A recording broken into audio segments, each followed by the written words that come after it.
Morning ma'am. Good morning. हाँ तो बच्चों हम लोग क्या पढ़ रहे थे? हम लोग ऊतक पढ़ना शुरू किए थे। ऊतक यानी टिश्यू। टिश्यूज। ठीक है। Yes ma'am. यस। तो अब सबसे पहले हम पढ़ना शुरू करेंगे पादप ऊतक। पादप यानी पेड़ पौधे। ठीक है। Yes ma'am. तो बच्चों पादप ऊतकों को सबसे पहले दो प्रकार में विभाजित किया गया है। विभज्योतक चलाइयो। और स्थायी ऊतक। ये दो प्रकार में अब विभज्योतक जो होते हैं बच्चों वो फिर से तीन प्रकार के होते हैं। Yes ma'am. बताओ। शीर्ष, पार्श्वीय, अंतविष्ट। पार्श्वीय और अंतर्विष्ट। अंतविष्ट।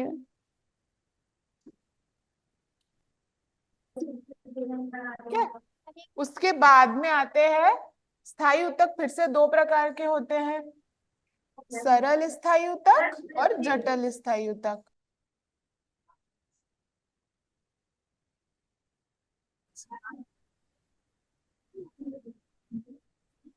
अब जो सरल स्थायी ऊतक होते हैं बच्चों वो फिर से पांच प्रकार के होते हैं।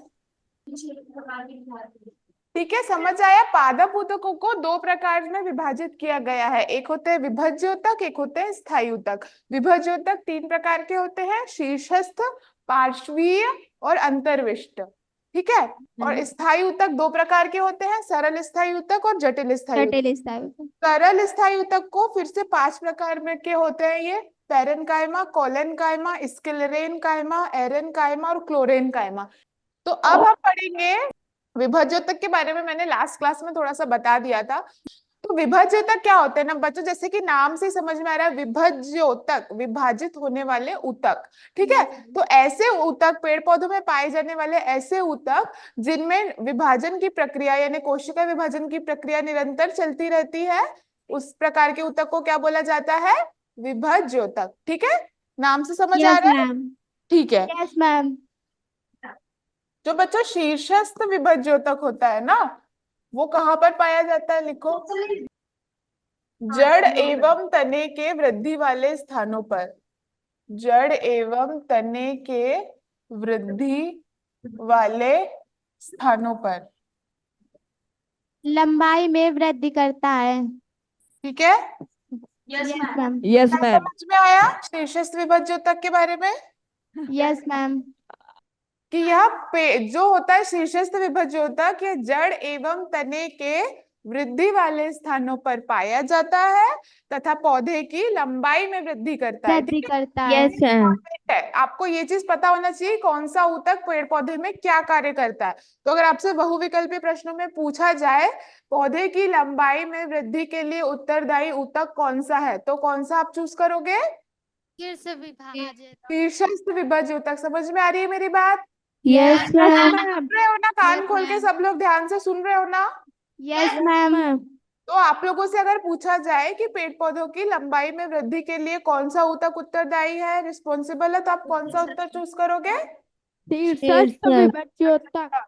क्योंकि यह जड़ और तने की वृद्धि वाले स्थानों पर पाया जाता है तथा पौधे की लंबाई में वृद्धि करता है। ठीक है।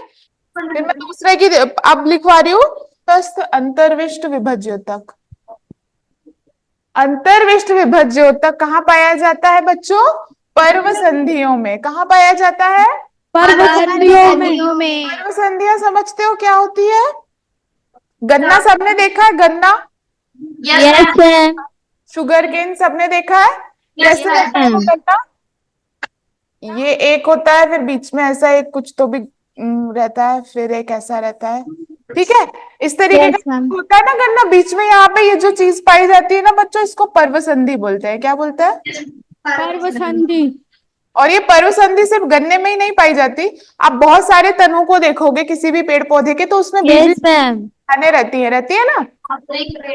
Yes ma'am. पेड़ पौधे में होती है, बट गन्ने में बहुत ज्यादा प्रोमिनेंट होती है, आपको आसानी से दिख जाएगी। ठीक है। Yes ma'am. इसको बोलते हैं पर्व संधि। आपको पता है ये पर्व संधि में पाई जाने वाली कोशिकाएं बहुत ज्यादा क्रियाशील होती हैं, कि अगर आप इस पर्व संधि को भी मिट्टी में दबा दोगे तो उसमें से भी पौधे निकल सकते हैं। ठीक है। Yes ma'am. पाई जाने वाली जो कोशिकाएं हैं वो बहुत अधिक क्रियाशील होती है। अगर आपको अपने घर में गन्ने का पौधा लगाना है तो आप कभी ऐसे पुराने कोई सूखे हुए गन्ने को अगर उसको दबा दोगे ना, उसकी जिसमें उसकी पर्व संधि हो, तो पॉसिबिलिटी है कि उसमें से आपका गन्ने का पौधा बन जाए। ठीक है, तो समझ Yes, आ रहा है। ma'am. तो इसमें पाई जाने वाली कोशिकाएं बहुत क्रियाशील होती है। ठीक है, क्या होती है, बहुत ज्यादा क्रियाशील होती हैं। लिख लेना यहाँ पे, अत्यधिक क्रियाशील होती हैं। ठीक है, Yes, ma'am.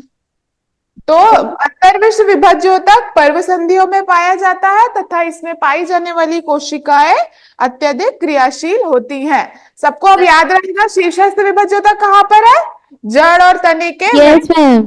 पर, Yes, ma'am. अंतर्विश्व विभज्योतक पर्वसंधियों में। ठीक है, Yes, Yes, ma'am. ma'am. चलो अब next है पार्श्वीय।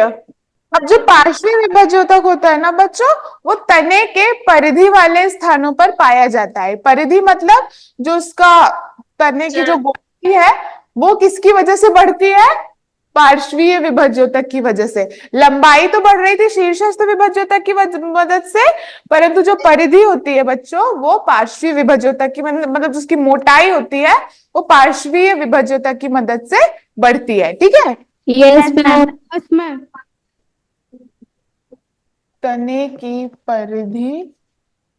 तो बच्चों अभी हम लोगों ने पढ़ा विभज्योतक के बारे में। ठीक है, हमने देखा Yes, ma'am. पादप ऊतक जो होते हैं वो दो प्रकार के होते हैं, एक होते हैं विभज्योतक और एक होते हैं स्थायी ऊतक। ठीक है, तो क्या होता है ना कि विभज्योतक तो हमने समझा कि यार भाई उसमें पाई जाने वाली कोशिकाएं जो होती हैं वो निरंतर विभाजित होते रहती हैं, इसलिए वो विभज्योतक कहलाता है। स्थायी ऊतक से आप क्या समझते हो? देखो बच्चों क्या होता है ना कि जो पौधे होते हैं उसमें जो ऊतक पाए जाते हैं, कुछ ऊतक ऐसे होते हैं जिनमें विभाजन हो रहा है, जो वृद्धि कर रहे हैं पौधे की ये, परंतु कुछ ऊतक ऐसे होते हैं मतलब उसमें पाई जाने वाली कोशिकाएं एक समय के बाद अपनी विभाजित होने की क्षमता खो देती हैं। क्या करती हैं, खो देती हैं, मतलब विभाजन अब उनमें नहीं होगा। उसमें पाई जाने वाली जो कोशिकाएं हैं वो अपनी विभाजित होने की क्षमता खो चुकी है। एक एज के बाद आप देखना पेड़ पौधों की भी हाइट बढ़ना बंद हो जाती है, क्योंकि उसका भी क्या होता है ना कि एक वो स्थायी मतलब उसमें जो पाई जाने वाले टिश्यू है, ऊतक है, उसमें स्थायी ऊतक बन जाते हैं सारे।